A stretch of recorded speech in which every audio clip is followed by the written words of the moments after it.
Vale, pregunta rápida para empezar. ¿Cuánto creéis que podemos llegar a absorber de toda nuestra inmensa historia y cultura en tan solo 5 minutos al día? Muchas veces tenemos esa idea de que para alcanzar un conocimiento verdaderamente profundo hace falta pasarse media vida encerrado en una biblioteca, ¿verdad? Pero, ¿y si el verdadero secreto estuviera simplemente en la constancia diaria? Hoy vamos a hacer un recorrido fascinante para descubrir cómo podemos estructurar todo ese saber sin volvernos locos en el intento. La premisa del material que analizamos hoy es sinceramente una pasada. El concepto detrás de 365 días para ser más culto propone algo muy interesante. Un compromiso diario pequeñito pero súper estructurado. Un año entero, 7 áreas fundamentales del conocimiento y una sola y breve lección al día. Es un enfoque brillante porque democratiza el intelecto. Nos demuestra que si cultivamos nuestra curiosidad de forma organizada, podemos ir entendiendo el mundo pasito a pasito, sin sentirnos abrumados en ningún momento. Bueno, vamos al lío.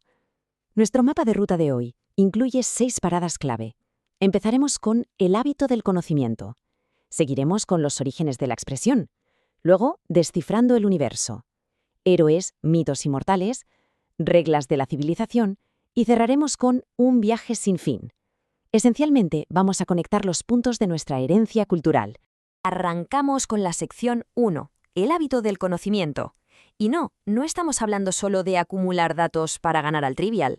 Fijaos en cómo este sistema categoriza la inmensidad del conocimiento humano en 7 pilares semanales facilísimos de digerir. La cosa va así.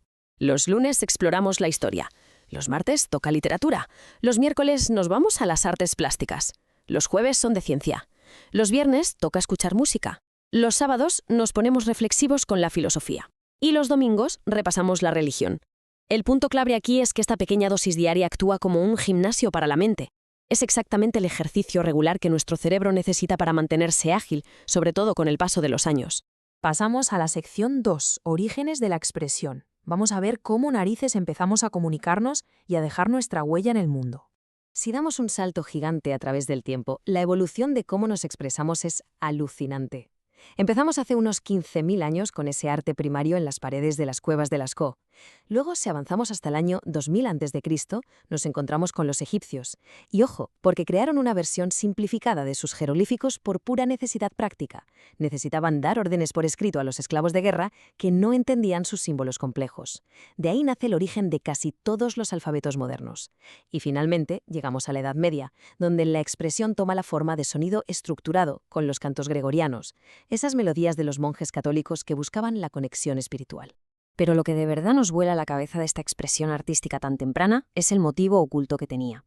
En Lascaux vemos esta llamada perspectiva retorcida. No era arte por amor al arte, ni mucho menos. Teniendo en cuenta que muchos de estos dibujos están en lugares súper inaccesibles de las cuevas, todo apunta a que los usaban en rituales mágicos. Literalmente creían que al pintar a los animales de una forma tan precisa, podrían controlarlos o atraerlos cuando la comida escaseaba. Es la primera vez que vemos al ser humano otorgándole tanto poder a una simple representación visual. Y de ese arte mágico, damos el salto a la sección 3, descifrando el universo. O dicho de otra forma, nuestra obsesión por medir la realidad física. Quedaos con este número un segundo, 39.740. Esa es la increíble cantidad de kilómetros que mide la circunferencia de la Tierra.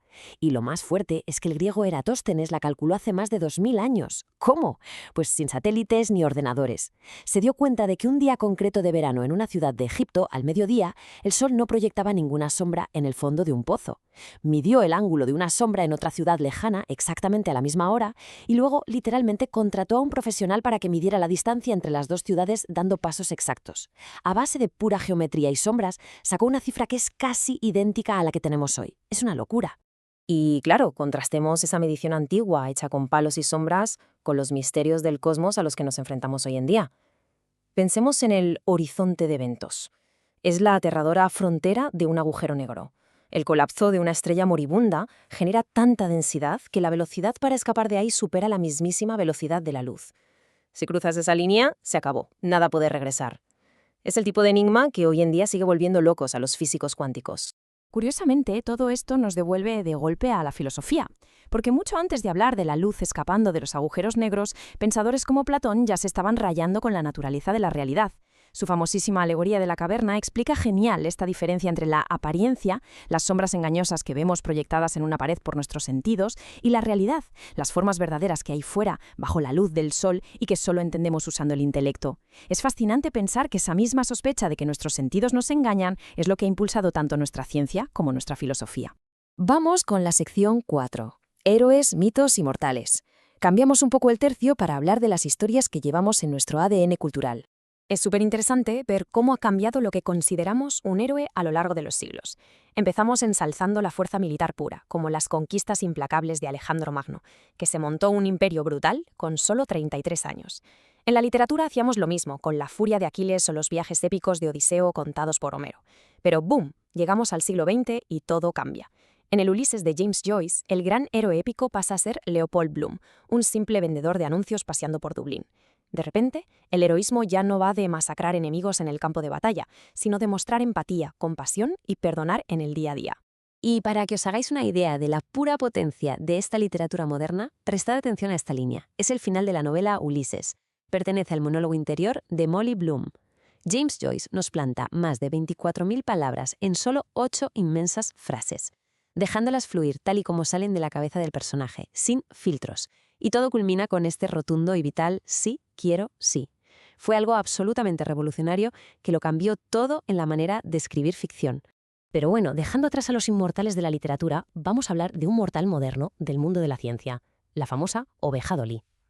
Dolly fue el primer mamífero clonado y parecía un corderita recién nacido totalmente normal, pero escondía un secreto fatal a nivel biológico: sus telómeros. Como la clonaron usando una célula de una oveja que ya tenía 6 años, Dolly nació con los telómeros ya acortados por la edad del donante. Su vida fue muy corta y envejeció de forma prematura. Básicamente, fue la forma que tuvo la naturaleza de demostrar a los científicos que no se puede hacer trampas con nuestro reloj biológico. Entramos en la sección 5, reglas de la civilización. ¿Cómo nos las hemos apañado para vivir juntos sin matarnos los unos a los otros? Imaginad dos mundos totalmente opuestos compartiendo época en la antigua Grecia. Por un lado tenemos Esparta, una sociedad tan hipermilitarizada y estricta que literalmente consideraban que ir a la guerra era tomarse unas vacaciones de su durísimo entrenamiento diario. Y por otro lado su gran rival, Atenas, la cuna de la democracia, el hogar de filósofos como Sócrates y Platón y el epicentro de la libertad intelectual y artística. Es el clásico choque entre el poder militar bruto y la libertad de pensamiento, dos formas opuestas de entender el gobierno que han marcado toda la historia de Occidente.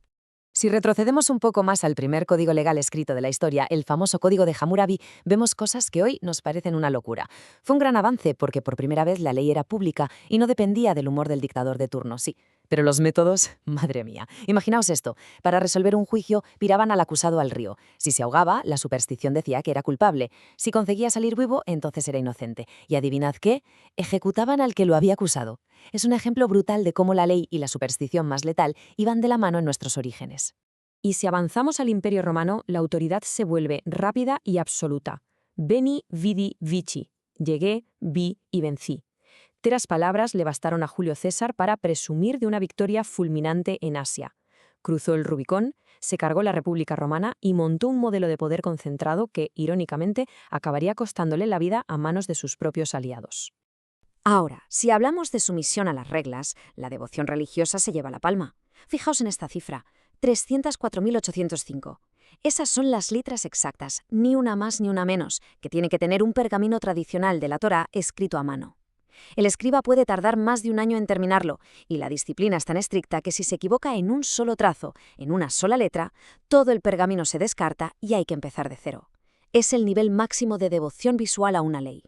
Y así llegamos a nuestra última parada, la sección 6, un viaje sin fin. Vamos a atar todos estos cabos.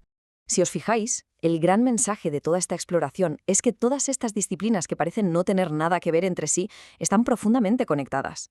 El tipo midiendo sombras en Egipto, los cazadores pintando en las paredes de Lascaux, los biólogos clonando a la oveja Dolly o los monólogos infinitos de James Joyce no son hechos aislados. Al final del día, todos son simplemente lentes distintas que usamos para lo mismo, nuestra incesante búsqueda humana de significado.